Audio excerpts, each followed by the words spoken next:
José Carlos Díez, bienvenido. Bien hallado. Bueno, esta mañana poníamos una serie de noticias de hace 3 años y luego, joder, pues porque tiene el interés al lado de Canarias. Dicen, es que quieren Marruecos. Dicen, no, es que han visto abajo lo que hay, ¿no? Mira varias noticias de hace 2 años, que aquí pues, tenemos la empanada mental, esto en tamaño mundial. 20 minutos decía hace 2 años. Canarias alberga 130 toneladas por kilómetro cuadrado de tierras raras, un material preciado para la industria. El diario.es. Todo de 2022-2023, ¿eh?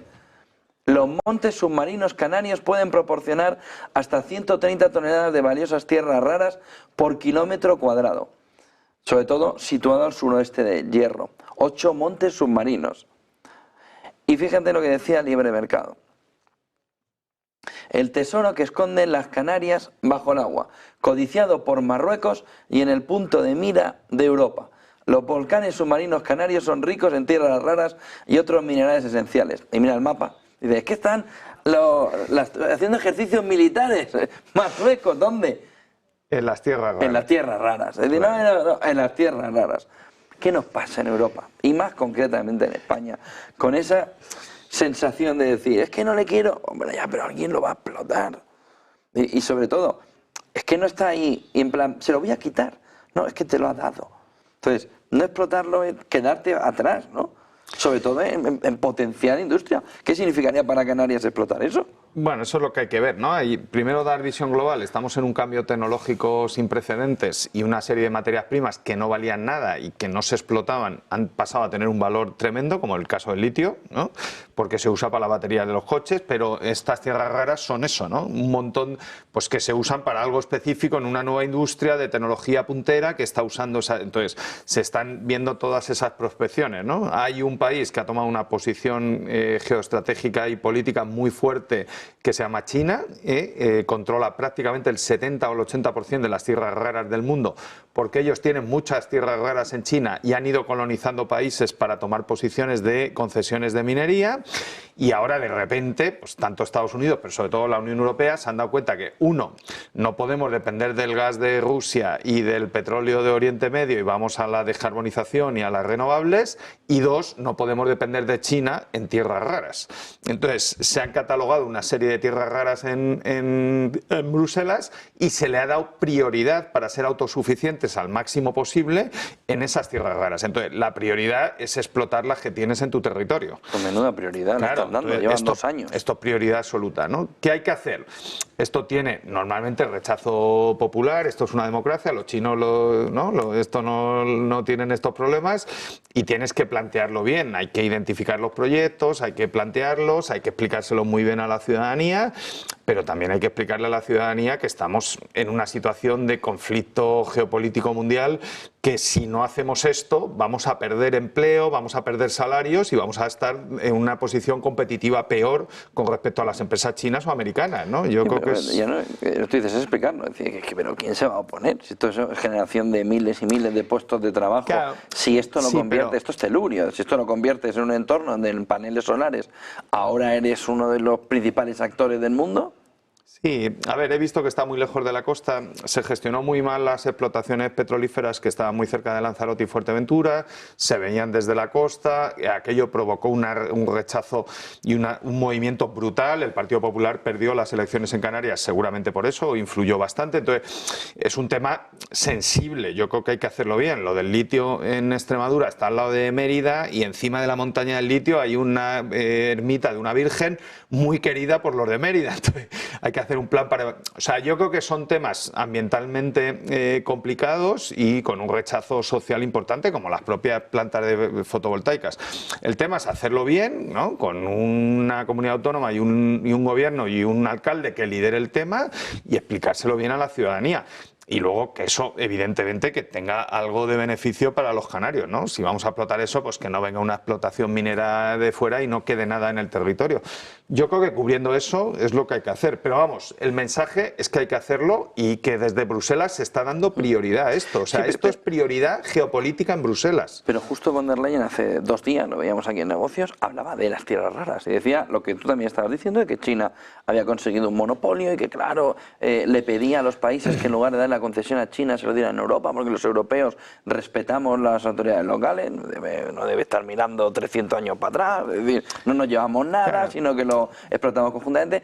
Es que quedarnos aquí atrás bueno, pero es el último paso. Si tú ves toda la cadena de un coche de automoción, si todos son tierras raras por el camino. Pero mira, yo el caso del fracking de gas me lo sé porque lo lideró un amigo mío y me ha contado el caso concreto, ¿no? Se plantea por el Partido Socialista de Euskadi cuando llega Patxi López al gobierno, la gran reserva de gas de esquisto en España está en el sur de Euskadi y en el norte de Burgos, ¿no? Entonces desde el gobierno vasco se hace un plan para explotar el gas. Yo creo que era 2010, en plena crisis o por ahí, ¿no? Y se lleva al Parlamento con una ley muy seria, con un proyecto técnico muy serio, muy trabajado, cubriendo todos los riesgos medioambientales. La ley la tumbó Bildu con el apoyo del PNV.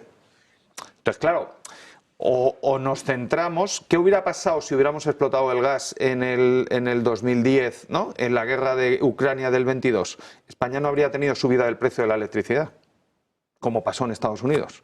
Claro, es que la gente, es que no quiero que me suban el precio del recibo de la luz, ya, pero todo en la vida no puede ser, ¿sabes? O tienes la materia prima, ¿no? O es imposible, ¿no? Bueno, luego está Sánchez. Bueno, entonces, ¿cuál es el problema no por ahora? picarte, ¿eh? No, pero nos picamos un poco, ¿no? Sánchez lo haría todo posible. Esto, que debería ser un debate público y debería haber un plan del gobierno. Profundo. O sea, Pedro Sánchez realmente trabaja para esto. O sea, él está con las fotos y con el Twitter y el YouTube y todas estas polladas, ¿no? Pero lo que hace un gobierno es esto, ¿no? Yo hago la pregunta porque soy muy ingenuo, ¿no? ¿Qué ministerio lleva esto? Es que Transición ecológica. Bueno, vale, pues ya está. Pues la ministra... Digo yo. Claro, pues tenemos mala suerte, porque claro, la ministra es como una Greta Thunberg, pero en español y un poco más mayor, ¿no? Entonces, claro, si es un ambientalista que quiere cerrar nucleares sin que toque cerrar nucleares, porque yo soy antinuclear, pero deja que el proceso sea natural, pues si las propias empresas eléctricas van a cerrar las nucleares, no fuerces el proceso, yo creo, mi posición. Claro, esto va en contra de toda su ideología. Entonces aquí tenemos un problema que Teresa Rivera y Cristina Narbona y Pepe Borrell y todos estos son antiminería, ¿ya? Pero es que, o sea, Borrell dice que estamos en guerra y que hay que hacer una defensa europea. Estiva OTAN no va a ser fuera en el 82 a la base de Torrejón. Bueno, pues él ha evolucionado favorablemente. Ha cambiado de opinión. Teresa Rivera va a evolucionar favorablemente. O sea, queremos transición y descarbonización y necesitamos tierras raras. Entonces, ¿las vamos a explotar nosotros o que las exploten en el Congo con niños y explotación infantil? Pues ese es el tema. Bueno, pues ya está. Coño, pues mejor explotarlas aquí con derechos laborales y sindicatos, ¿no? Y con tecnología, que las exploten en países con pocas protecciones, ¿no? Y que luego nos quejemos que hay maltrato y trabajos laborales. O que luego nos quejemos que China tiene un monopolio. Que China tiene todo el control del monopolio. Tiene todo el control y dices que tú no las quieres. Bueno, pero es que no quieres hacerla. ¿Sabes lo que Estados Unidos... Tengo la duda de que sí queremos hacerlas en África. Claro, o en América del Sur. Pero eso se llama hipocresía, ¿no? Claro, cinismo económico. No puede ser. O sea, si lo que no quieres hacerlo en tu casa, pero quieres hacérselo a los demás. No, claro, pero yo pongo leyes muy protectoras. Porque José Carlos von der Leyen lo que pedía el otro día era déjennos, cuando vayamos a África o cuando vayamos a América del Sur, déjennos explotar sus tierras raras. Oiga, ¿y por qué no empieza usted por las suyas? Pero si nos han echado de África, si todo el Sahel se está quedando Francia fuera, si hasta el gobierno de Senegal, que es un gobierno democrático, o sea, lo otro son golpes de Estado, ¿no? Pero el gobierno democrático del Senegal ha dicho que va a echar a Francia. O sea, si es que yo creo que en Europa vivimos en una realidad paralela. Vivimos en una realidad paralela. No somos conscientes. Ahora, yo lo que creo, de verdad, que lo que hay que hacer es un plan bien hecho y explicárselo bien a la ciudadanía, porque esto es una democracia y eso tiene una complicación adicional. Si el ciudadano democráticamente dice que no lo quiere y el alcalde va a perder el municipio, pues coño, yo lo entiendo, el alcalde se pondrá en contra. Ahora, hay que explicarle a la gente qué ventajas tiene eso para el conjunto de la ciudadanía española y europea y qué ventajas le va a reportar al municipio y a la comunidad autónoma donde se explote. Ya está. Y por qué hay que hacerlo, ¿no? Si no saben, vamos tú y yo a ayudarles a comunicar. Si comunicar tampoco es tan complicado. A veces le dices la verdad a la gente y lo entiende. No hay que liarte mucho. ¿Cuál sería, para terminar, la consecuencia de que no consigamos ese poder en Europa? Tú que estás muy pegado a la industria y donde se ve que hay una escasez clara de competitividad. No, porque no disponemos de ello. Es decir, ¿cuál sería la consecuencia a 10 años vista? Nos falta mucho hacer plan y mucho a largo plazo. Entonces, ¿cuál sería la consecuencia? Bueno, estamos viendo la entrada a lo bestia de los coches chinos, ¿no? Va a haber un impacto en la industria europea. Sí, es y imparable. es posible que, ¿no? Voy a dar un dato ya un poco para que la gente empiece a entender lo que está pasando, porque yo creo que no somos conscientes de lo que está pasando. Es posible que en los próximos 5 años se destruya en torno a un 25% del empleo industrial en el sector del automóvil en Europa. 1 de cada 4, ¿vale?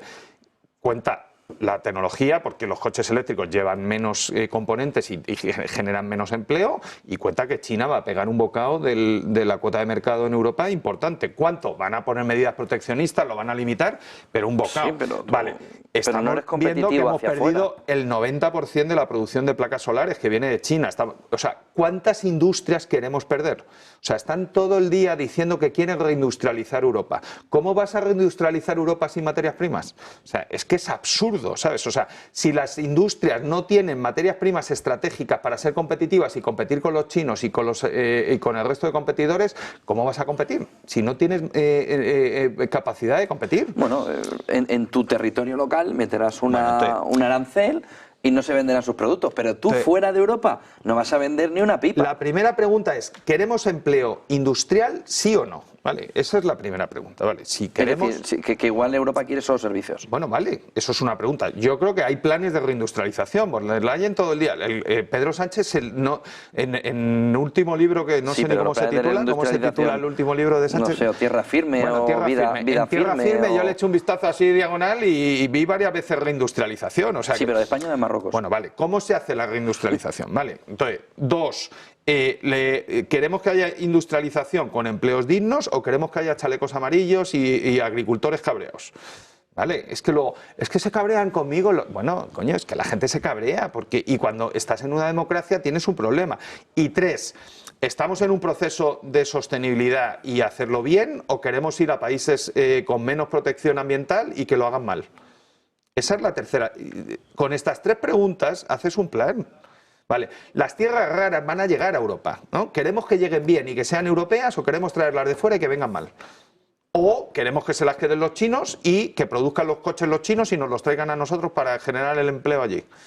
Ya está, ¿vale? Pero hay que explicárselo al ciudadano, claro. Si al ciudadano le dice, no, te voy a sacar el litio y no sé por qué, ¿no? Claro, es que tienes que hacerle un relato.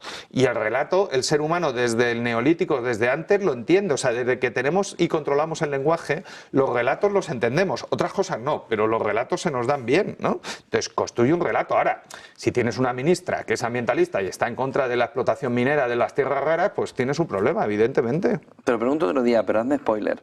Dice Bloomberg que se van a necesitar 10 billones europeos, trillones americanos, en defensa. El 4% del PIB. Nosotros estaba por aquí Santa Bárbara, ¿no? Bueno, hombre, tenemos buena industria militar, ¿eh? Ahí está la pregunta. ¿Podemos aprovecharnos de los 10 billones que vamos a necesitar en Occidente? Sí, claro, pero tienes que liberar gasto, tienes un déficit un déficit fiscal estructural del 3-4% del PIB y una deuda pública del 100%, no cumples las reglas fiscales de europeas y quieres aumentar el gasto en defensa. Entonces, lo primero que enseñamos en la Facultad de Económica se llama cañones y mantequillas. Si quieren más cañones, tienes que quitar de algún lado. Entonces, algo de reestructuración del gasto público tiene que haber, ¿no? ¿Y nuestra industria se va a poder beneficiar? Nosotros tenemos buena industria, toda Europa, pero España tiene, no tanto, ¿no? Porque hemos gastado menos. La industria europea es muy competitiva, pero no tiene demanda. La industria americana es muy competitiva y tiene mucha demanda. La industria china tiene demanda, nosotros no tenemos demanda. Entonces, si nosotros aumentamos el gasto en demanda y hacemos un planes de política industrial y política tecnológica, lo que ha hecho estos países es que toda esa tecnología que se desarrolla militar acaba desarrollándose civil. Israel es una potencia tecnológica gracias a I+D militar. Ahora desarrolla toda esa tecnología para uso civil. Entonces, yo creo que hay que combinar las dos cosas, ¿no? Ahora, en España hay un problema. Bueno, primero no hay presupuestos, este año vamos a incumplir todos los compromisos, ¿no? Pero el señor Sánchez en la cumbre de la OTAN que se hizo en el IFEMA en Madrid comprometió el 2% del PIB y no va a llegar. Entonces, ¿por qué no va a llegar? Porque no tenemos dinero, porque España es un país que vive a crédito. A pesar de tener la mayor recaudación de la historia. Sí, pero tenemos dos partidas que no es culpa del gobierno ni del gobierno anterior, que crecen de manera endógena, que son las pensiones y la sanidad por envejecimiento de la población. Entonces tú tienes que tomar medidas de contención del gasto. Ya no estoy hablando de bajarlo, que no lo vamos a bajar. O sea, contención de que no crezca para que puedas el aumento de recaudación por inflación o por crecimiento del PIB o por subida de impuestos vaya a otra serie de usos. No estamos haciendo eso. No gastamos en educación, no gastamos en I+D, no gastamos en defensa, no gastamos en carreteras, no gastamos en trenes, ¿no? Entonces, los trenes en Extremadura no llegan. Pues el presupuesto es enorme. Bueno, vale. ¿En qué gastamos? Bueno, gastamos en pensiones casi 200.000 millones de euros al año. Eso es un 40% del gasto público, solo en una partida. El año pasado, solo el crecimiento de la partida de pensiones, ¿no?, que fueron 20.000 millones, era casi la mitad del presupuesto de gasto en educación de toda España. Solo en el aumento.